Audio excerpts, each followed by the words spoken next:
সুজা আরঙ্গজেব আওরঙ্গজেব। আরঙ্গজেব ক্ষমতা দখল করলে তখন সুজা বাদশারে বিতাড়িত করে বাইরে মারিয়ে এনেছে। আচ্ছা। তো সুজা বাদশা আসি এইখানে আরাকান রাজ্যের মধ্যে বাংলাদেশে অবস্থান করছিল। অবস্থানের পরে তখন সুজা বাদশা থেকে নিরাপদ এই নয়। পাশে দাঁড়ান তো আপনি, ডিগিটার পাশে দাঁড়ান তাহলে। আচ্ছা, নিরাপদ নয়। তখন উনি করছে কি, আরাকানে চলে গেছিল। এই আপনি আরাকানে গেছি আর আরাকানের বাদশাহ প্রস্তাব দিছে উনি মুসলমানের মেয়ে বিয়ে করার জন্য। হ্যাঁ, তখন সুজা বাদশা বলছে আবার ফাঁসি, মেয়ে বলছে আমার ফাঁসি হবে, বিষ খেয়ে আত্মহত্যা করে আমি বিজাতির কাছে বিয়ে বলবো না। আমি সুজা মুসলমান। বাদশাহ বলতে উনি কি হিন্দু ছিলেন? না, সুজা বাদশা দারা মুরাদ সুজা বাবরের ছেলে। ও বাবরের বাদশাহ ছিল। বাবরের আচ্ছা ছেলে। আচ্ছা আচ্ছা আচ্ছা, হ্যাঁ দারা মুরাদ সুজা আরঙ্গজেব। আচ্ছা আচ্ছা, তো হ্যাঁ সুজা বাদশার লগে যারা সৈনিক যারা আসছে তখন বলছে আপনারা সবাই চলে যান।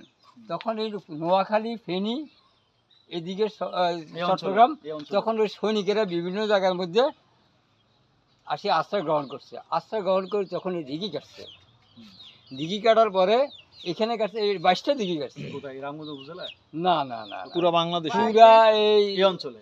অঞ্চলে ত্রিপুরা যারা নিয়ে। ওই যে ত্রিপুরা ব্যবসা এইখানে আচ্ছা। আসি, তখন তারা আত্মস্থাপন করে তারা এইখানে বসবাস করতো। বসবাস করার পরে ওইখানে একটা ইয়ে ছিল, পঞ্চরত্ন বলতে পারে, পঞ্চরত্ন বলছে, রত্ন, পঞ্চরত্ন। 5 গম্বুজ বিশিষ্ট জি।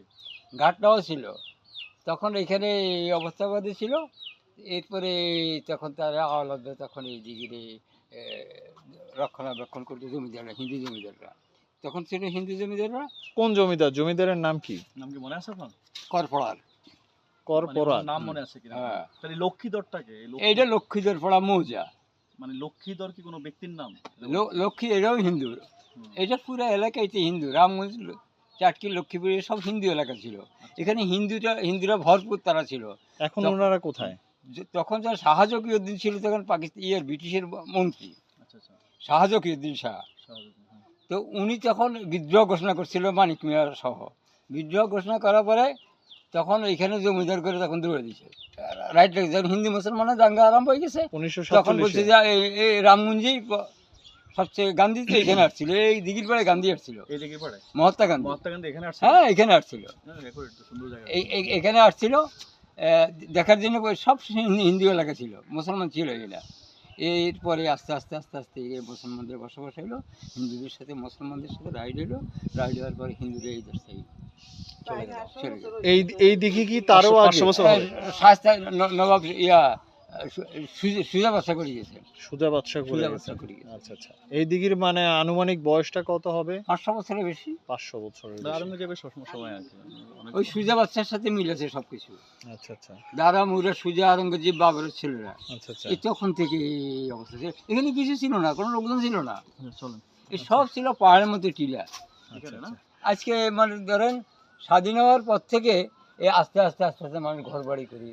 চাচা আপনার নাম কি? আমার নাম শফিকুর রহমান। শফিকুর রহমান। হ্যাঁ। হ্যাঁ, আপনি মানে এখানে থাকেন, স্থানীয়? আমার ঘর বাড়ি এখানে। এখানেই। হ্যাঁ, আচ্ছা আচ্ছা, ঠিক আছে। কর্নেল, ওই যে কর্নেল নূর নবী সাহেব, হুম, বীর বিক্রম, হ্যাঁ। যে ওনার বাড়ি কোথায়? এই যে এই গেটার আমরা শাস্তি করতে পাই। ও, এইখানে এইখানে আমরা এইখানে আমরা এইখানে ওইখানে আর কেউ নেই। চলেন তাহলে ওদিকে একটু দেখি। উনি এবেন কর্নেল নূর সাহেব হবেন ইয়েরে নিয়া, মধুদ আহমদরে নিয়া, হুম। যখন মধুদ আহমদ ভাইস প্রেসিডেন্ট তখন উনি এই দিঘি কাটাইছে। বেস্ট মধুর আহমেদ। এই মধুদ আহমদ, এই মধুদ আহমদ এখানে এসে বসছে। এখানে ঘাটটা ছিল, ঘাটটা ভাঙিয়েছে। মধুদ সাহেব এখানে বসছে। আচ্ছা আচ্ছা, তো ঠিক আছে চাচা, আপনার কষ্ট দিলাম, আপনার কাছ না, থেকে কষ্ট অনেক কিছু জানলাম আমরা। হ্যাঁ, এটা হ্যাঁ, আপনাদের কাছ থেকে জমিদারদের, অনেক কিছু জানলাম। ওই যে সুজা বাদশাহ আলাদা করে গেছে। আচ্ছা আচ্ছা, ধন্যবাদ।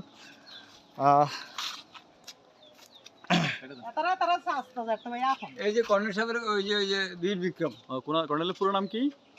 কর্নেল নূর নবী খান বীর বিক্রম। নুরুন নবী খান। মুক্তিযুদ্ধ কর্নাটকের ডাইরেক্টর ছিলেন, সিয়াদ্দার ছিলেন চেয়ারম্যান। কার আন্ডারে যুদ্ধ করছেন উনি? উনি বীর বিক্রম। বীর বিক্রম ছিলেন। হ্যাঁ। আর স্পেস মনে হয়ে গেছে।